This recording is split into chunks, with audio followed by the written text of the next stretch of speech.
ലത്തീഫ് എൻ്റെ പൈസയുടെ കുറേ കാലമായി എന്നെ തിരഞ്ഞെടുക്കണ്. എടാ എൻ്റെ അവസ്ഥ എനിക്കറിയില്ല, ഞാൻ എങ്ങനെയെങ്കിലും ഒപ്പിച്ച് തരാം. അങ്ങനെ പറഞ്ഞാൽ പറ്റൂല, എനിക്ക് തരാൻ പറ്റുന്ന ഒരു ടൈം പറയും. നീ ബിസിനസ്സിലേക്കാണ് പൈസ തന്നിട്ടുള്ളത്. നല്ല രീതിയിൽ നടക്കുമ്പോൾ ലാഭവിധം ഞാൻ എനിക്ക് തന്നിട്ടുമുണ്ട്. എനിക്കറിയില്ലേ, നോട്ട് നിരോധനം വന്നതിൻ്റെ ശേഷം ബിസിനസ് ആകെ തകർന്ന്. അതിന് ശേഷം ഞാൻ എനിക്ക് 50,000 തന്നില്ലേ, ഇനി ഒരു 50 തരാനുള്ളൂ. അതൊന്നും എനിക്കറിയണ്ട, തരാനുള്ള പൈസ എപ്പോൾ തരും അത് മാത്രം എനിക്കറിഞ്ഞാൽ മതി. എടാ ഞാൻ ഒരു മാസം കൊണ്ട് എങ്ങനെയെങ്കിലും തന്നു തീർക്കടാ. അതൊന്നും പറഞ്ഞാൽ പറ്റൂല, 15 ദിവസത്തിൻ്റെ ഉള്ളിൽ എനിക്ക് എൻ്റെ പൈസ കൊണ്ട് കിട്ടണം.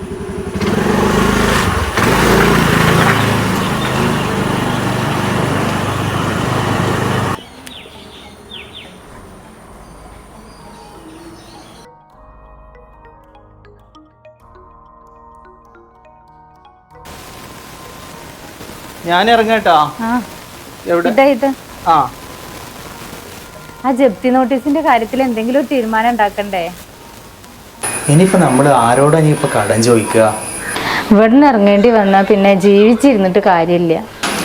ആ നോക്കട്ടെ, കൊടുക്കാനുള്ളവരൊക്കെ വഴിയിൽ തടഞ്ഞു നിർത്താൻ തുടങ്ങി. ഇന്നലെ അൻവറിനെ കണ്ടിരുന്നു, അവന് 15 ദിവസത്തെ സമയമാണ് പറഞ്ഞത്. ഇനിയിപ്പോൾ ഈ ജോലിയും കൂടി ചെയ്യാൻ പറ്റാഞ്ഞാൽ എന്താ ചെയ്യുക? ഞാൻ അന്നേ നിങ്ങളോട് പറഞ്ഞതല്ലേ ഒന്നിലധികം ബിസിനസ്സിക്ക് പോകണ്ടെന്നുള്ളത്. കൂട്ടത്തിൽ ഒരു 2000-ന്റെ വരവും. ഇപ്പൊ 2000 ഇല്ല, ബിസിനസ്സും ഇല്ല. സാരില്ല, എല്ലാം ശരിയാവും. നമുക്കൊരു നല്ല കാലം വരും. നമ്മളാരും പറ്റിച്ചിട്ടും ദ്രോഹിച്ചിട്ടൊന്നുമില്ലല്ലോ.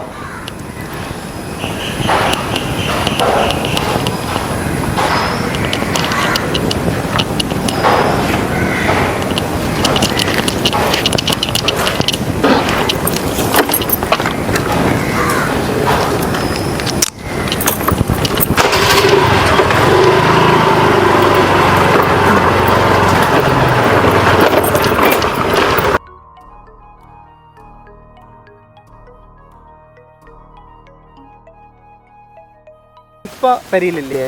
അത് ഞങ്ങൾക്കറിയില്ല. പനറ്റുള്ള ഇടപാടൊക്കെ നിങ്ങൾ തമ്മിൽ തീർക്കുക. ആ പേരും പറയാൻ ഞങ്ങളെ പേര് കടക്കാൻ പറ്റൂല. വാ താത്ത.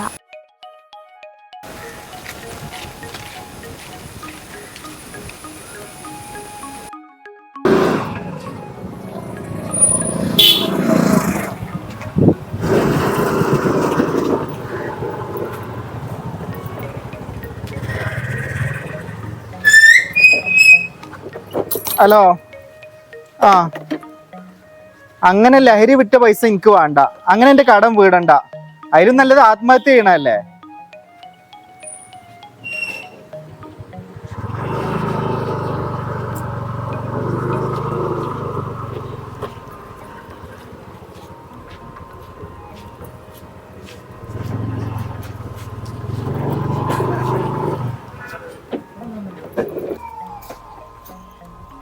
അക്കാ എന്തൊക്കെ ഓർഡർ ഉണ്ട്?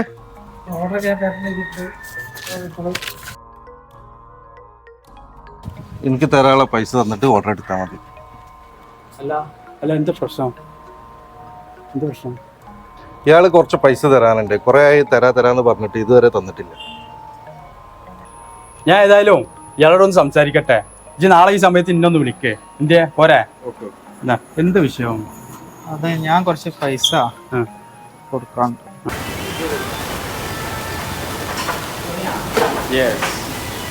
ഞാൻ ആദ്യം ഒരു ബിസിനസ് തുടങ്ങി. ആട് പൈസ അതിമലാണ് തൊട്ടി.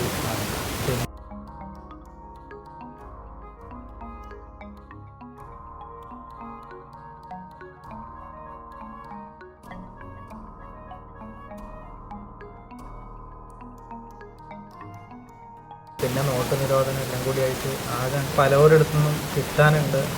കിട്ടിക്കഴിഞ്ഞാലല്ലേ ഇപ്പോൾ നമുക്ക് കൊടുക്കാൻ പറ്റുള്ളൂ. അതിൻ്റെയൊക്കെ ഓരോരോ ബുദ്ധിമുട്ടിലാണ്. ഓ, കാര്യങ്ങൾ അപ്പം അങ്ങനെയൊക്കെയാണ് അല്ലേ?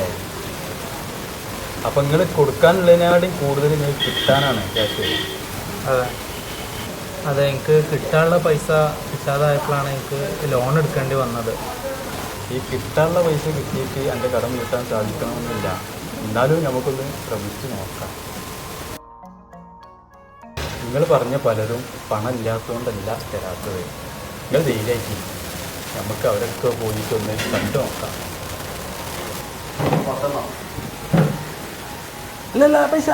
ഞാൻ കൊടുത്തോളാം. അല്ല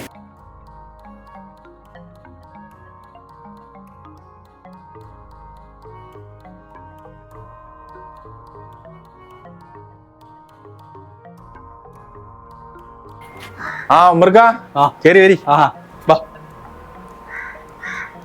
ഇരിക്കെ. ആ ചേട്ടാ വന്നെങ്കിൽ മനസ്സിലായിട്ടുണ്ടാവും ഈ ലത്തീഫിന് നിങ്ങളെ കുറച്ച് പൈസ ഇടപാടുണ്ടല്ലോ അല്ലേ? അല്ല അത് ഞാന് എത്ര ലത്തീഫേ? 5 ലക്ഷം.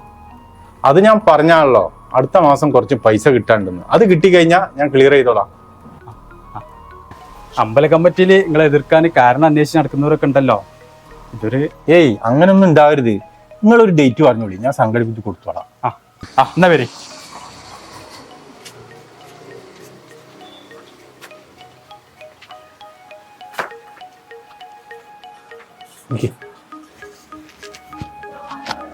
പിന്നെ അടുത്ത വെള്ളിയാഴ്ച ദാസേട്ടൻ ഒരു 2 ലക്ഷം റുപ്യ തരും.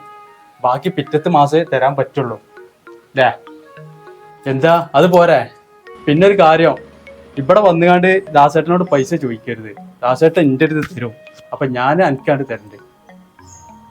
ദാസേട്ടാ മതി മതി. അങ്ങനെ ആക്കിയാ അതെ അത് തന്നെയാണ് നല്ലത്. ഞാൻ നിങ്ങൾക്ക് കണ്ട് എത്തിച്ചോളാം. അത് മതിയില്ലേ? എന്നാ ശരി, ഞങ്ങൾ ഇറങ്ങട്ടാ. ആ ആയിക്കോട്ടെ എന്നാൽ.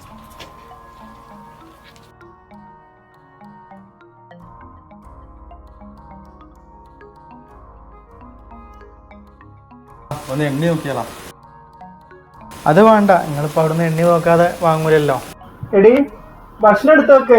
ഞാൻ കഴിക്കാൻ നിൽക്കുന്നില്ല, എനിക്ക് കുറച്ച് കാര്യങ്ങളുണ്ട്. 1-2 മീറ്റിങ്ങിൽ പങ്കെടുക്കാനുണ്ട്. അത് പറ്റൂല. ഞങ്ങളെ സംബന്ധിച്ചിടത്തോളം വലിയ സന്തോഷമുള്ള ദിവസമാണ്.